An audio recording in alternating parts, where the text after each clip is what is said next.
Bismillahirrahmanirrahim. Assalamualaikum warahmatullahi wabarakatuh. Perkenalkan, saya Aljamsal Lubis dari jurusan Ekonomi Pembangunan Universitas Sumatera Utara.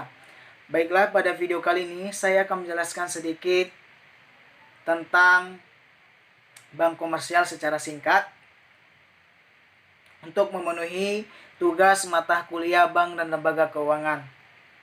Pada pembahasan kali ini, pada bank komersial, saya akan menjelaskan 5 poin pada bab ini. Yang pertama, pendahuluan. Yang kedua, bank komersial sebagai lembaga perantara keuangan. Yang ketiga, aset. Yang keempat, karakteristik bank komersial. Dan yang kelima itu, prinsip umum manajemen atau pengelolaan bank. Baik, langsung saja. Yang pertama itu pendahuluan, yang mana pengertian bank adalah lembaga keuangan yang mampu memobilisasi dana, mengumpulkan dan mengalokasikannya dalam jumlah besar dan paling dominan dibandingkan lembaga keuangan lain. Terus yang poin kedua itu bank komersial sebagai lembaga perantara keuangan, di mana dalam transaksi keuangan ada risiko yang dihadapi oleh pemilik dana dikarenakan informasi asimetris baik sebelum transaksi maupun sesudah transaksi.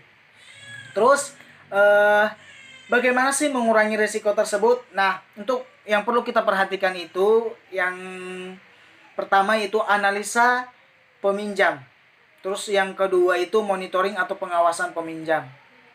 Nah, setelah itu kita lakukan, bank dapat membantu kedua proses tersebut seperti dengan menyewa auditor untuk membedakan peminjam baik dan buruk. Terus yang kedua, melakukan pengawasan sehingga akan mengatasi masalah dari moral hazard. Nah, setelah itu akan semakin banyak transaksi keuangan yang dilakukan oleh bank. Terus biaya menyewa auditor dan pengawasan berkurang. Setelah itu biaya transaksi keuangan menurun.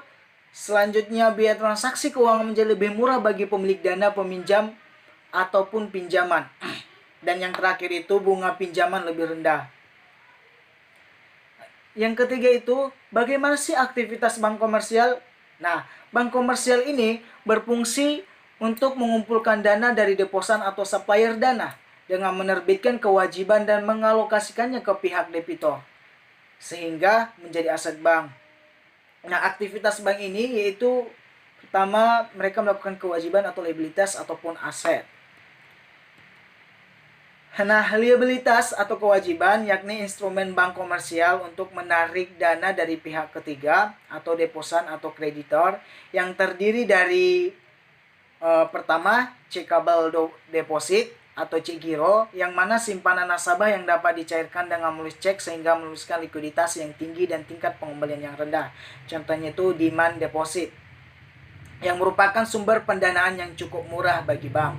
Yang kedua, non-transaction deposit, yang mana ada saving deposit, yaitu transaksi dan pembayaran bunga dicatat dalam passbook atau buku tabungan. Yang kedua itu time deposit atau deposit berjangka, simpanan yang memiliki waktu jatuh tempo. Karena memiliki likuiditas lebih rendah dibandingkan tabungan, maka memiliki tingkat pengembalian lebih tinggi sehingga menjadi sumber pendanaan yang cukup mahal bagi bank. Terus yang ketiga itu borrowings, yang mana saat kekurangan dana bank dapat mencari pinjaman dana di pasar antar bank, yaitu dengan cara lain dengan meminjam dari bank holding company, bank lain atau perusahaan dengan menerbitkan instrumen reports. Baik, yang keempat itu bank capital atau kekayaan neto bank adalah selisih antara total aset dan total kewajiban. Baik, pada poin yang ketiga itu ada aset, yang mana cadangan atau reserves. Cadangan minimum yakni berkewajiban bank umum atau komersial untuk menyimpan bagian tertentu dari dananya di bank sentral. Cadangan lebih atau excess reserves yakni dana tunai milik bank untuk memenuhi transaksi hariannya atau paling liquid, yaitu merupakan salah satu instrumen pengendalian jumlah uang beredar dari bank sentral.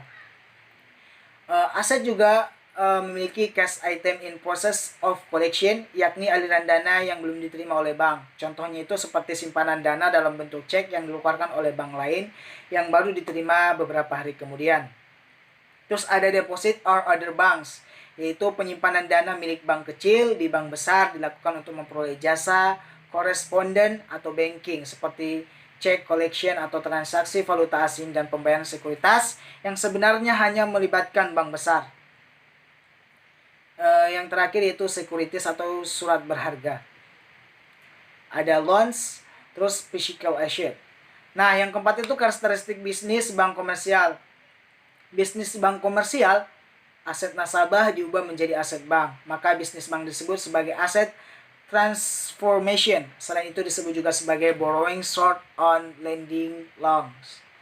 Yang empat itu, terus keuntungan yang diperoleh bank komersial itu yaitu pinjaman dana jangka pendek dengan berkewajiban bunga rendah diubah menjadi aset jangka panjang dengan berkewajiban bunga tinggi. Itu selisih bunga jangka panjang dan pendek akan menghasilkan spread atau menjadi keuntungan bank komersial. Yang kelima, itu yang terakhir, tugas utama manajemen atau pengelolaan bank. Yang pertama itu manajemen kewajiban atau utang. Pengelolaan kewajiban memperoleh tugas manajer bank untuk memperoleh dana secara optimal. Terus kedua, manajemen aset. Pengelolaan aset adalah tugas manajer bank untuk mengalokasikan dana secara optimal. Prinsip-prinsip pemberian pinjaman yang pertama itu melakukan penyaringan dan pengawasan. Yang kedua, hubungan jangka panjang dengan pelanggan. Yang ketiga, komitmen pinjaman. Yang keempat, saldo kompensasi. Yang keempat, penjatahan kredit. Terus manajemen likuiditas. Tugas manajer untuk memenuhi penarikan dana nasabah secara optimal. Maka bank harus memiliki dana kas atau tunai yang cukup. Terus manajemen kecukupan modal.